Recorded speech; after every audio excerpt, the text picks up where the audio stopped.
All right. Good morning. Thank you all for coming out here, giving us a little while to put together what's going on so we can give you a briefing.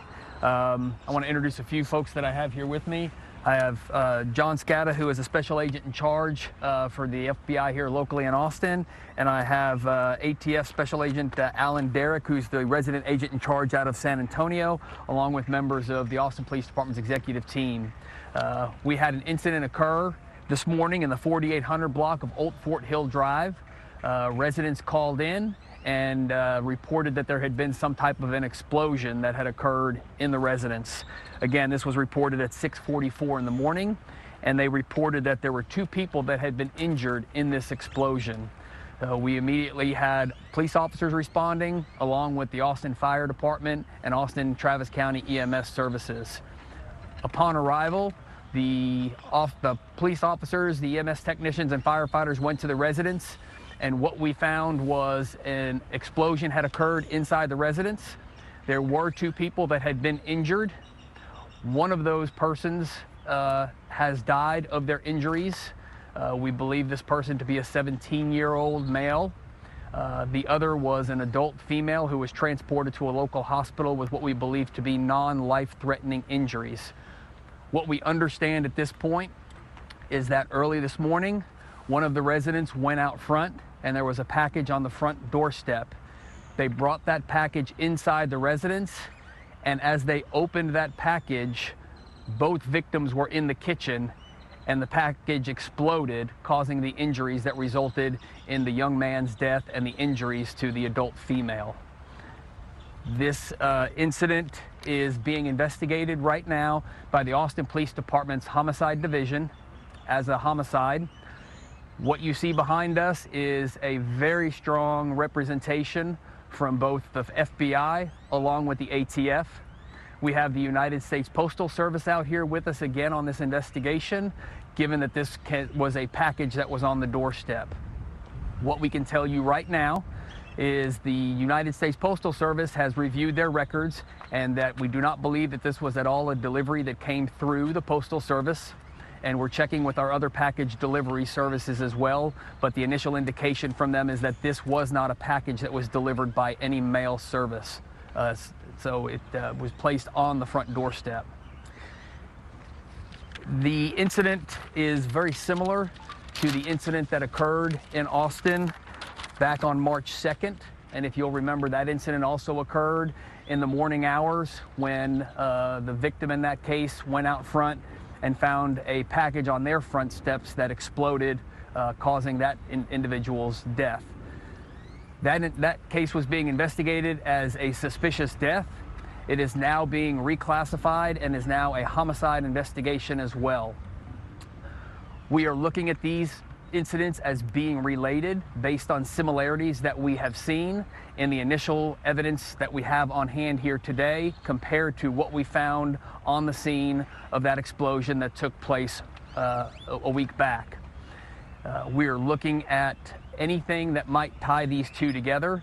But again, what we've seen on the initial review of this scene, and we're very early on in the investigation, there are similarities that we cannot rule out that these 2 incidents are in fact related. So with that, I want to put out some safety messages. First of all, we want the community to be aware that this has happened, and obviously there's the possibility that these are related. So if you find any suspicious packages on your front porch at your residence, do not handle them, but instead call 911 and let us come out and take a look at those packages and ensure that they are safe. Again, if you've received a package that you were not expecting, that is not from someone that you expected to receive a package from, or for some reason gives you cause for concern, then call 911 until we've gotten to the bottom of this and cleared these cases. Again, we believe that the possibility that they are related exists, and that's what you see behind us is a very concerted effort between all of the agencies you see represented here today, because we are not going to tolerate this in Austin, and you have seen every stop will be pulled out, and the federal agencies have all jumped in with us to lend us a hand and to bring this to as quick of a resolution as possible. So we've got the FBI's evidence recovery team is en route along with the ATF's National Response Team. There will be a very large post-blast investigation that will take place at this residence.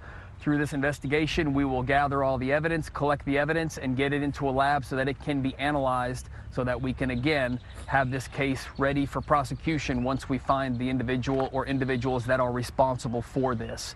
So we, again, are in the early stages of this investigation. And as I've said, we do see similarities and believe that these cases are linked at this time. However, we don't know what the motive behind these may be.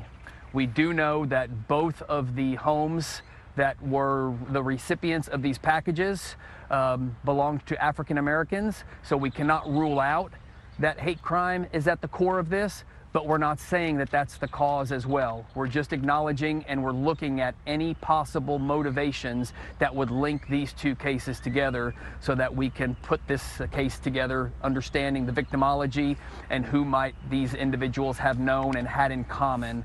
So that's the stage of the investigation where we're at now. And again, we are in the early phases. We will be out here most of the day collecting evidence. As you can imagine, with an explosion such as this, the damage is significant and there's a lot of evidence that needs to be collected. So right now, this investigation is being conducted as a joint operation between the Austin Police Department, the Federal Bureau of Investigation, and the ATF, all working collaboratively along with our other federal partners to bring this case to a quick resolution. So I'll open it up for questions here in a moment, but again, at this point, there's not a lot more than we can put out based on the early stages of the investigation where we are. Chief, is there anything that stands out, Brian, about the packages at this time? So we're not going to go into the specifics of that other than to say that the initial evidence and the initial description that we have received are similar in both cases. So that's what we're looking at, but we're not going to go into the specifics of what those similarities are. Have y'all identified any surveillance video from any of the surrounding neighborhood homes? We're doing a canvass of the neighborhood right now. We are looking at all of the residences that may have external video, and that is ongoing. So that will be part of the investigation. Since the March 2nd explosion, Chief, is there anything that investigators have been able to identify about what type of explosive device this was? So we do know what the explosive device was. We're not going to put that out now to protect the integrity of the investigation, but based on the expertise that comes to this investigation through not only our bomb squad, but through our federal partners with the FBI and the ATF, we've been able to piece together what we believe the construction of that first IED was, and that's what will take place again here today, is reconstructing what happened at this residence. So you also know what the first explosive device was in the first incident, but also not telling us to protect the integrity of the investigation. Correct. You can say this is a threat to the public? I want the public to be aware and to be cautious because, again, we have two cases that are very similar, that have both resulted in a loss of life, and until we find who committed this act and take them into custody, then yes, it is appropriate for residents to be concerned if you receive a package you were not expecting, or if it's a package that's not marked appropriately, if it's not from someone that you know and you were not expecting, then it's better to be safe and give us a call and let us come out and take a look at it. Now, at the last press conference for the first incident, Assistant Chief Chacon said that terrorism, they did not believe was a motive in that incident. Is that the same belief for this second incident?